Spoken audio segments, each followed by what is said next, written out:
If you're an eBay seller, you know it's already hard enough to do all of the right things every single day. So what you don't want is to have eBay working against you. So today, we're gonna fix that.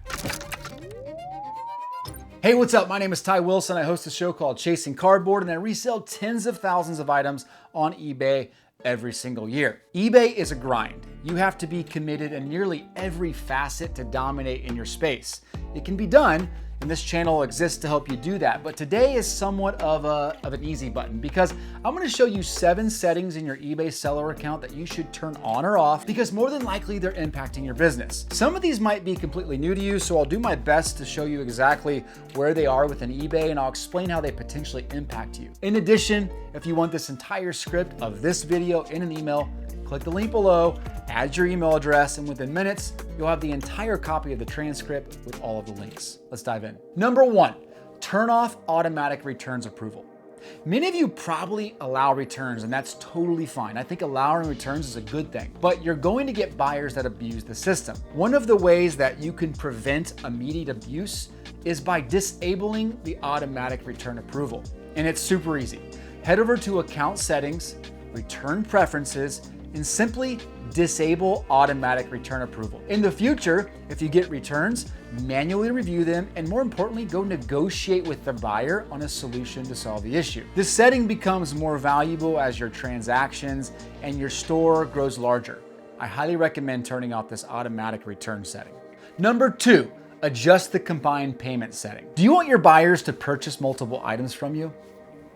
Of course you do. Well, if you offer a combined shipping option in your description, you need to go back and make sure you have the combined payments option enabled. You can find this setting within Account Settings under Payment Preferences. This is an easy setting that will just encourage buyers to snag multiple items with a reduced shipping cost. It also reduces the amount of questions and the customer back and forth after a sale has been completed. Number 3, adjust the require immediate payment on Buy It Now listings. This is one of those items that I switched early in the year, and it has greatly reduced my own frustration with certain transactions. Inside of the business policies, under payment policies, you can create a policy that requires Buy It Now buyers to immediately pay when they are buying now. The only reason you wouldn't turn this on is if you are really driving lots of combined shipping items. In that case, you'd want to create a policy for both the lower price combined items and the higher price non-combined items. For items that aren't normally being combined, you should want all Buy It Nows to be paid for immediately. That's one of the most compelling reasons you even sell with the Buy It Now, is to get paid immediately and get the transaction done. And if you didn't already know, there are plenty of sleazy accounts that snoop around eBay and click the buy button and don't pay, only because they want to create a new comp for certain cards. It's extremely frustrating. Changing the setting will ensure you aren't the victim in this scheme.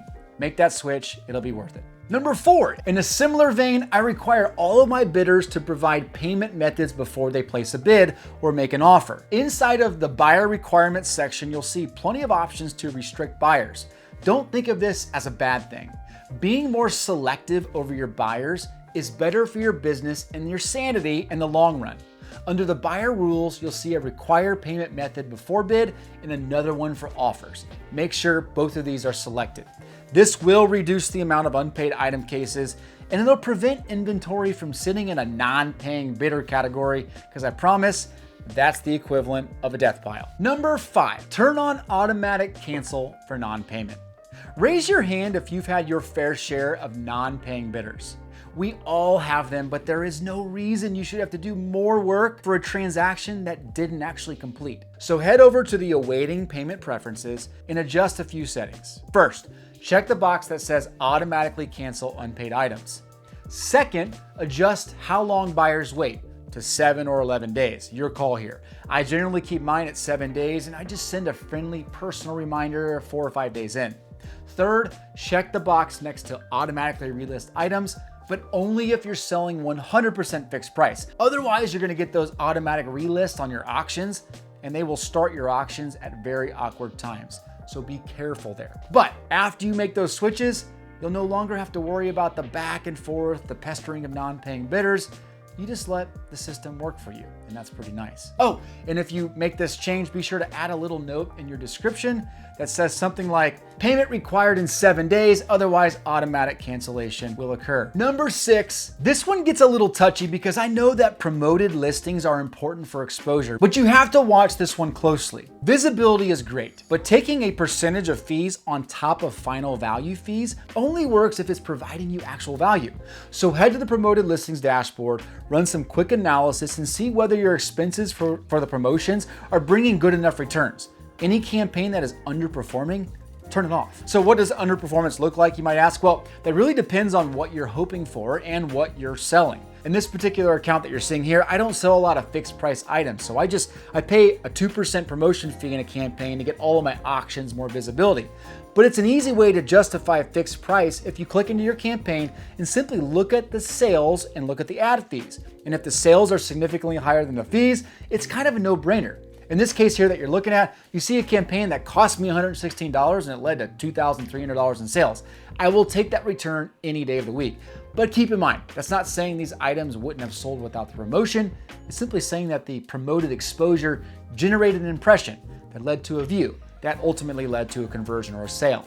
I'm a big fan of running promotions with eBay's system in place because you are paying for exposure. P.S. If you do want more detailed videos on promoted listings, let me know in the comments. But pay close attention to some of these because if you're running standard campaigns at a flat percentage rate, you want to make sure that the sales do outweigh the cost. Number 7, your multi-quantity listings, you got to keep them active, even after selling. For any sellers that are listing fixed price with multiple quantity, this is a hidden gem because here is what happens.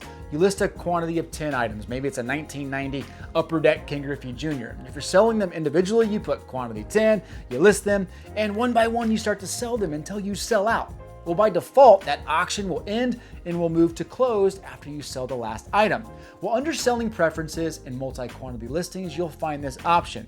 If you check this box here, you can keep all of your multi-quantity listings active on the back end in case you acquire more inventory and you want to sell them again. Why is this important, you might ask? Well, because once you add more inventory to that listing, it allows you to use all of the seller proof, the previous SEO, and even the previous quantities sold to help accelerate your next batch of inventory.